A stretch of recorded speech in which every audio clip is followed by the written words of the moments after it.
651, Big 550, KTRS, through the magic of radio and the kindness of Karen Travers, ABC News correspondent, traveling with the president in Rome. Good morning, Karen Travers.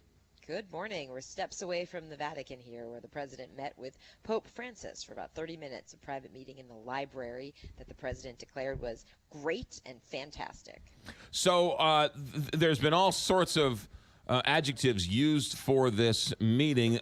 Going into the meeting, they said Donald Trump looked a little awkward. Literally walking in today?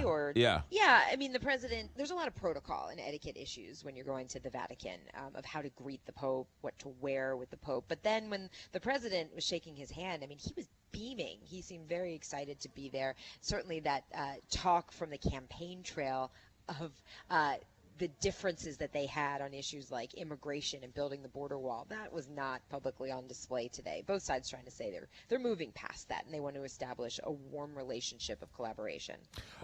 So the meeting was 30 minutes. Do we know what they talked about? Not yet. No specifics yet from the White House. We have been asking for hours now to give details of exactly what they talked about. The Vatican statement was more vague, just saying, pleasantries and that they were chatting and working on serene collaboration, I think was the phrase, which is pretty amazing. But from the president's perspective, he said it was fantastic and great. And, he seemed to really be taken by Pope Francis, declaring he is something. It's a great line, right? He is something. That is, we can all agree, Mr. President. He is something. We heard that Pope Francis actually gave him an olive branch? Yes, but on a medal, not a literal one. Okay. But it was a medal by a Roman artist, and there was a depiction of an olive branch on it. And the Pope explained that was a symbol of peace, and the president said, "We can use peace." The gifts that the president brought with him were books, a case of books by Martin Luther King Jr., and he told the pontiff, "I think you'll enjoy them."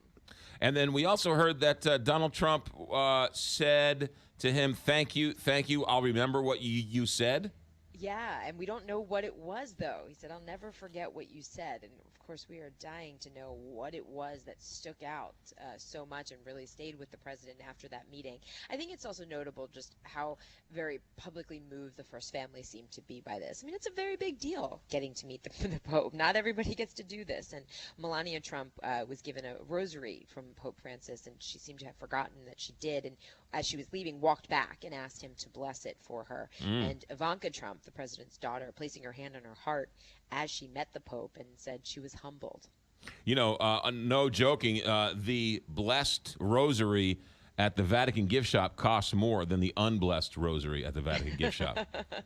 We haven't had time to walk out there, but there's certainly lots of little shops all around St. Peter's Square that's selling every memorabilia you could ever imagine. All right, so how much of what's going on back in the U.S. is getting through the bubble in Rome? It's really not. The headlines at each stop have been very locally focused. The president at the Western Wall in Jerusalem was the big headline on the papers in Israel yesterday and getting all of the coverage. And this is certainly going to be the big headline here in Rome. And then the president heads on to Brussels for a one-day NATO meeting, and then Sicily for 2 days with the G7 leaders. So the symbolism, the culture part of the trip ends in Rome today.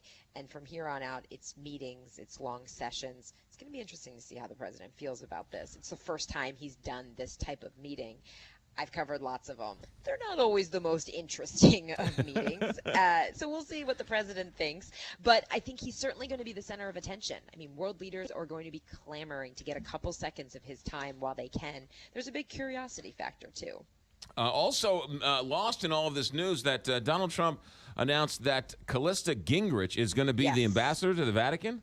She is. That process is starting, and she will be the ambassador. She's a very devout Catholic. She's talked very much about her faith.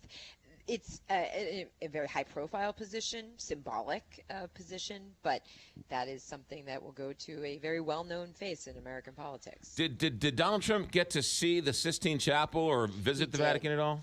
Yes, he got a tour of St. Peter's Basilica and the Sistine Chapel with Vatican staff, and just incredible video. I mean, he seemed to really be taking it all in. It's hard on these trips. I saw this when I covered President Obama, when I covered President Trump, and been to more than 70 countries, I think, with both of them. You kind of in your meetings and your public and the official schedule, that when you're able to sneak away and do something like this, you can see that the president's really appreciate it. I mean, you're getting a private tour of the Sistine Chapel. Nobody gets to see that. And it's remarkable, I think, that he was actually able to take the time on this very jam-packed schedule to try and do it. It makes him a little human along the way, absolutely. Yeah, and something to talk about when you get back home. There, yeah. Look what I did on my summer vacation. Karen, yeah, maybe he's picking up some souvenirs, too. Karen Travers, ABC News correspondent. Thanks for the great work. Get some sleep, and we'll talk to you tomorrow. Thanks. Talk to you from Brussels. Karen Travers, ABC News correspondent. I'm not joking. You really can get the rosary beads at the Vatican gift shop cost more if they're blessed by the Pope. I thought you were joking. No, I'm not joking, because I got rosaries that were blessed by the Pope. Yeah, Pope John Paul II. Yeah. All right. So there you go. Good to know. Good to know. 6:50. I also have a picture of St. Peter's Square. I should bring it in. It is magnificent. It was at sunset. And the only thing that was on were the 2 lights from the Pope's apartment. Really? Yeah, and there was not a soul at St. Peter's Square. Did you see the Pope sitting in the window? I did not see the Pope sitting in the window. 6:57.